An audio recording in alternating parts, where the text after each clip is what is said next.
Drawing is a very basic art form.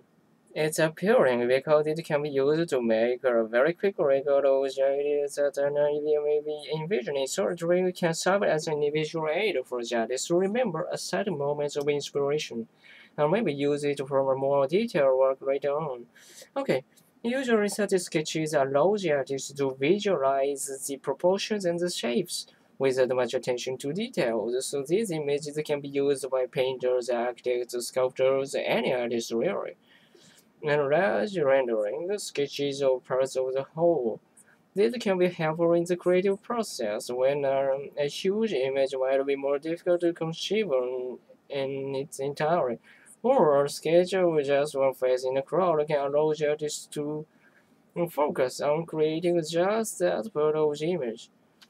So in many art studios, the countless drawings are soon about the final painting or sculpture take form, and this gives us insight into the creative process as well as the opportunity to see changes from the image at the beginning in the image of the finished work.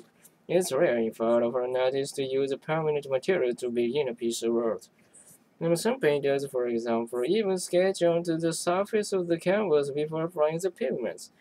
Now, architecture are especially prone to sketches because, of course, their buildings are so large that an image in smaller scale is necessary to the imagination and implementation of such a project. So, these studies become the basis for future work.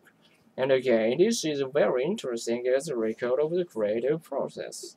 Okay, so far? Okay. Drawing has several other functions besides as a temporal reference. So for centuries, architects used drawing as a traditional method of education. By copying the great works, especially of the old masters, aspiring artists could learn a lot about proportion, how to capture light and shadow, and so forth. In fact, novelties and literature recognition still continue to use this practice to hone their skills or simply to pay homage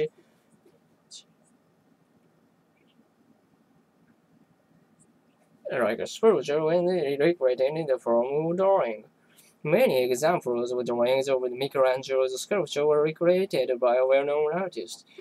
One that comes to mind is the study of Michelangelo's Bound Slave by Edgar Degas. The original by Michelangelo was a marble sculpture that was all about 7 feet in height, but the small drawing was made in a sketchpad. In any case, the study is also considered a masterpiece, on a small scale, of course. So, what additional purpose might be served by the medium drawing? Well, let's remember that photography is a relatively new art form. So prior to use photographs to record historical events, a quick drawing by an artist was about the only way to reserve a real-time visual account of an important moment. Although a more permanent visual impression might be rendered later, it would be based on memory and not on the actual observation. Probably the most often cited example of the sketch that preserved an historical record would be the small drawing of Marie Antoinette as she was taken into the guillotine in a cart through the streets of Paris. Jacques-Louis David sketched this famous drawing on a piece of paper about the size of a palm of his hand, and the artist reported, "It is still important even in modern times when photography isn't possible." For example, when judges won't permit cameras in the courtroom. Okay, to review. We talked about the three functions for drawing as a visual aid for judges to complete a future work, as a method of education for aspiring artists or even practice artists, and the way to invent. But the sketchbook has other possibilities. Sometimes the drawing is a final execution of the art. Because we produce hundreds of drawings in every conceivable medium, but especially in pencil and crayon.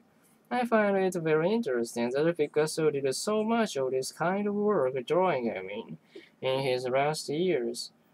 Some critics have argued that he was just lacking the author, which was willing to pay outrageous sums on name on it, and clear that drawing can be executed in a short period of time. But others, as critics, they feel as I do that Picasso's drawing because it was so basic, and because it was so spontaneous and so much fun. And also, think about how difficult it really is to produce a quick drawing with a few lines and no opportunity to recreate the original, either by painting it out or remodeling the clay or changing the building materials or any other method of revision will finish the artistic work that artists have at their disposal. So what I'm saying is that drawing, when it's elevated to a finished piece, it must be done with confidence and it must show a high degree of creativity and mastery of the art form. In a way, it harkens back to the beginnings of art itself, when someone noticed must have stuck a finger in the earth to draw an image, or maybe he picked up the stone and made a drawing on the cave. Okay, so as a first assignment, I wanted you to make a couple of sketches yourself. I'm not going to grade them. This isn't a studio art course.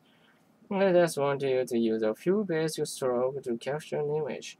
You can do the first one in pencil, crayon, ink, chalk, or even charcoal, whatever you like. Then I want you to sketch the same image in a different medium. So if you do a face in pencil, I want you to do the same face, but in chalk or crayon. Bring them to class next week and we'll continue our discussions of drawing. But we're talking about the materials that is used to produce drawing and we refer to your sketches as an example.